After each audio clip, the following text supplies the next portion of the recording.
Assalamualaikum warahmatullahi wabarakatuh. Kami dari kelompok 25 akan menjelaskan materi kami yang berjudul Perekonomian Terbuka 3 Sektor. Perkenalkan, nama saya Andi Musdalifah Syahrir dan teman kelompok saya Nur Hikmah. Materi yang saya akan jelaskan yang pertama adalah pengertian ekonomi 3 sektor. Ekonomi 3 sektor adalah perekonomian yang meliputi kegiatan dalam sektor perusahaan, rumah tangga, dan pemerintah. Dengan demikian, dalam menganalisis perekonomian 3 sektor, pada hakikatnya diperhatikan peranan dan pengaruh pemerintah. Campur tangan pemerintah dalam perekonomian menimbulkan dua perubahan penting dalam proses penentuan keseimbangan pendapatan nasional, yaitu pungutan pajak yang dilakukan pemerintah akan merugikan pengeluaran agregat melalui pengeluaran atas konsumsi rumah tangga. Pajak memungkinkan pemerintah melakukan perbelanjaan dan ini akan menaikkan pembelanjaan agregat. Kedua aliran pengeluaran atau pendapatan ini akan mengubah pola aliran pendapatan dalam perekonomian dalam ekonomi 3 sektor sebelum terdapat kegiatan mengekspor dan mengimpor. Oleh sebab itu, ekonomi 3 sektor dinamakan juga ekonomi tertutup. Pengaruh pemerintah dalam perekonomian 3 sektor. Pengaruh pemerintah adalah pengaruh dapat menjadi peranan sentral sebagai pengatur perekonomian yang terjadi di masyarakat. Hal ini dilakukan sebagai upaya menjaga stabilitas perekonomian masyarakat agar tetap berjalan baik dan tidak menimbulkan kerugian bagi masyarakat. Peran pemerintah pada konsumsi dan tabungan dalam perekonomian 3 sektor. Keterlibatan peran pemerintah dalam perekonomian membawa konsekuensi pada interaksi antar pelaku ekonomi. Ada dua konsekuensi dari hadirnya pemerintah dalam 3 sektor perekonomian. Yang pertama, pemerintah akan menerapkan pajak. Pungutan pajak akan menjadikan pendapatan rumah tangga menurun. Konsumsi rumah tangga akhirnya akan menurun. Yang kedua, dari sisi lain adanya pajak akan membuat pemerintah dapat melakukan konsumsi. Konsumsi yang dilakukan oleh pemerintah ini dapat mendorong kenaikan belanja agregat. Keterlibatan pemerintah dalam bentuk penerapan pajak dalam perekonomian sektor rumah harus mengingat kembali konsumsi dan tabungan mereka.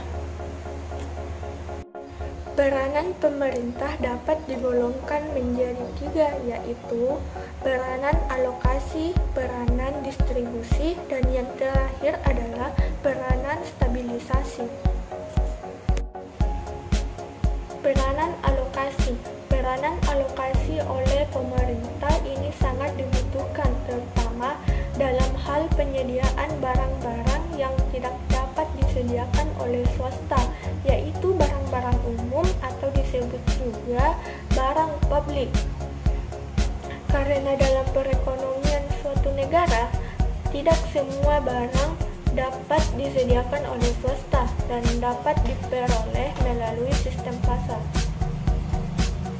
Selanjutnya, peranan distribusi merupakan peranan pemerintah sebagai distribusi pendapatan dan kekayaan. Tidak mudah bagi pemerintah dalam menjalankan peranan ini karena distribusi ini berkaitan erat masalah keadilan. Selanjutnya yang terakhir adalah peranan stabilisasi. Kegiatan menstabilisasikan perekonomian yaitu dengan menggabungkan kebijakan-kebijakan lain seperti kebijakan fiskal dan perdagangan untuk meningkatkan atau mengurangi besarnya permintaan agregat sehingga dapat mempertahankan dan menghindari inflasi maupun deflasi. Sedangkan menurut Anne Ahira, peranan pemerintah dalam perekonomian tiga sektor adalah pengatur.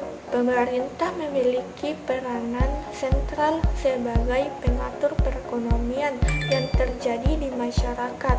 Hal ini dilakukan sebagai upaya menjaga stabilitas perekonomian masyarakat agar tetap berjalan baik dan tidak menimbulkan kerugian bagi masyarakat. Pemerintah bisa mengatur perekonomian masyarakat dengan cara membuat berbagai kebijakan, peraturan, bahkan undang-undang yang mengatur masalah tersebut.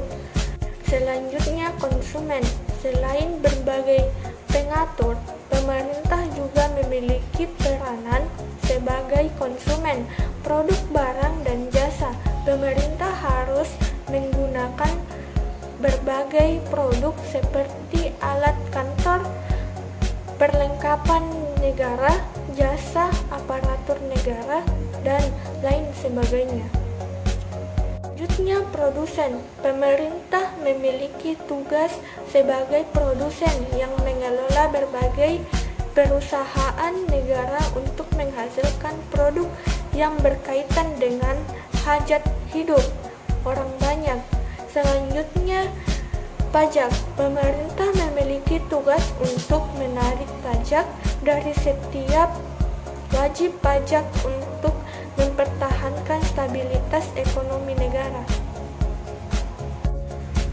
Pemerintah berpengaruh untuk menjadi peranan sebagai konsumen produksi barang dan jasa. Pemerintah harus menggunakan berbagai produk seperti alat kantor, perlengkapan negara, jasa aparatur negara, dan lain sebagainya.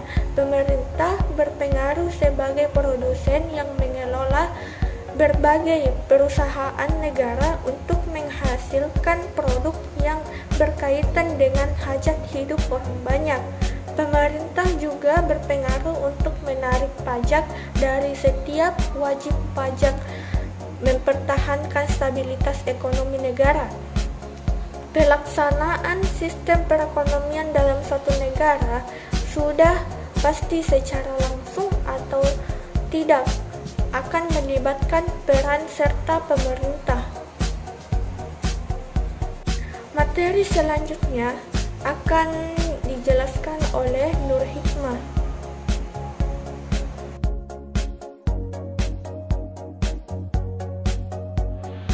Satu, pajak langsung. Jenis pungutan pemerintah yang secara langsung dikumpulkan dari pihak yang wajib membayar pajak. Setiap individu yang bekerja dan perusahaan yang menjalankan kegiatan dan memperoleh keuntungan wajib membayar pajak. Pajak yang dipungut dan dikenakan ke atas pendapatan mereka dan dinamakan pajak langsung, yaitu pajak yang secara langsung dipungut dari orang yang berkewajiban untuk membayar pajak. 2. Pajak tak langsung. Pajak yang bebannya dapat dipindah-pindahkan kepada pihak lain. Pajak tidak langsung juga dapat didefinisikan sebagai perpajakan pada individu atau entitas yang pada akhirnya dibayarkan oleh orang lain. Badan yang mengumpulkan pajak kemudian akan mengirimkannya atau melaporkannya kepada pemerintah. Jenis pungutan yang berlaku dalam pajak tidak langsung bersifat tidak menentu. Jenis-jenis pajak yang perlu kita ketahui antara lain: A. Pajak perdagangan internasional, B. Pajak penghasilan, C. Pajak bumi dan bangunan, pajak barang mewah, D. Pajak kendaraan bermotor, dan C. Pajak penambahan nilai. 3 jenis pajak berdasarkan proporsi pajak ke atas pendapatan rumah tangga. 1. Pajak regresif merupakan sistem pajak yang persentase pungutan pajaknya menurun apabila pendapatan yang dikenakan pajak menjadi tinggi. Contohnya, pembayaran fiskal untuk orang yang berada di luar negeri. 2. Pajak proporsional merupakan persentase pungutan pajak yang tetap besarnya pada berbagai tingkat pendapatan, yaitu dari pendapatan yang sangat rendah yang sangat tinggi. 3. Pajak program merupakan sistem pajak yang penyajiannya bertambah apabila pendapatan meningkat. Pengeluaran pemerintah. Sebagian dari pengeluaran pemerintah adalah untuk membiayai administrasi pemerintahan dan sebagian lainnya adalah untuk membiayai kegiatan pembangunan, membiayai gaji pegawai pemerintah, membiayai sistem pendidikan dan kesehatan rakyat. Perbelanjaan tersebut akan meningkatkan pengeluaran agregat dan mempertinggi tingkat kegiatan ekonomi. Pengeluaran pemerintah juga diartikan pengeluaran negara adalah semua pengeluaran yang digunakan untuk membiayai kegiatan-kegiatan pemerintahan suatu negara dalam rangka menjalankan fungsinya akan dapat mewujudkan kesejahteraan pada rakyatnya. Pengeluaran pemerintah terdiri dari belanja pemerintah dan belanja pemerintah daerah. Pengeluaran rutin pemerintah. Pengeluaran rutin pemerintah adalah pengeluaran digunakan untuk pemeliharaan atau penyelenggaraan pemerintah sehari-hari. Pengeluaran rutin pemerintah terdiri dari belanja pegawai. Belanja pegawai adalah pengeluaran pemerintah untuk membayar gaji pegawai negeri, gaji pensiunan, tunjangan, biaya perjalanan pegawai, dan sebagainya. Belanja barang. Belanja barang adalah pengeluaran pemerintah untuk membeli peralatan atau perlengkapan yang digunakan untuk kegiatan pemerintahan. Belanja barang terdiri atas belanja barang dalam negeri dan belanja barang luar negeri. Belanja rutin daerah adalah pengeluaran yang digunakan untuk membiayai gaji pegawai daerah, bunga dan cicilan utang. Adalah pengeluaran yang digunakan untuk membayar bunga dan cicilan pinjaman pokok. Pengeluaran subsidi adalah pengeluaran negara untuk subsidi BBM dan subsidi non-BBM. Fungsi pengeluaran pemerintah dalam suatu periode tertentu dan perubahannya dari satu periode ke periode lainnya tidak disasarkan kepada tingkat pendapatan nasional dan pertumbuhan pendapatan nasional. Dalam masa kemunduran ekonomi misalnya, pendapatan pajak berkurang. Tetapi untuk mengatasi pengangguran itu, pemerintah perlu melakukan lebih banyak program-program pembangunan, maka pengeluaran pemerintah perlu ditambah. Sebaliknya, pada waktu inflasi dan tingkat kemakmuran tinggi, pemerintah harus lebih berhati-hati dalam perbelanjaannya. Harus dijaga agar pengeluaran pemerintah tidak memperburuk keadaan inflasi yang berlaku. Multiplier pengeluaran pemerintah. Pendapatan nasional dapat bertambah akibat adanya tambahan pengeluaran pemerintah pada tahap pertama dari proses multiplier. Tambahan investasi akan mengakibatkan pertambahan pendapatan nasional. Demikian juga proses multiplier pada pengeluaran pemerintah akan menaikkan pendapatan nasional. Multiplier dalam perekonomian 3 sektor. Perekonomian 3 sektor dilambangkan seperti rumus di bawah ini. Makna variabel, Y adalah pendapatan nasional, T adalah pajak, Y adalah pendapatan disposable, C adalah konsumsi, CO adalah konsumsi dasar yaitu konsumsi yang tidak tergantung pada Y, I adalah investasi, G adalah pengeluaran pemerintah, S adalah saving. Dalam perekonomian 3 sektor, perubahan perbelanjaan agregat akan menimbulkan perubahan dalam pendapatan nasional sebanyak beberapa kali lebih besar dari perubahan agregat yang asal. Multiplier pengeluaran pemerintah. Investasi perusahaan dan pengeluaran pemerintah adalah komponen dari pengeluaran agregat. Kenaikan investasi secara langsung akan mengakibatkan kenaikan pengeluaran agregat. Maka pada tahap pertama dari proses multiplier, pertambahan investasi akan menaikkan pendapatan nasional yang sama besarnya. Pengeluaran pemerintah juga akan mengakibatkan pertambahan seperti itu, yaitu pada tahap pertama dari proses multiplier. Pertambahan pengeluaran pemerintah akan menaikkan pendapatan nasional yang sama besarnya. Sebagai akibat dari keadaan ini, maka nilai multiplier dari perubahan pengeluaran pemerintah.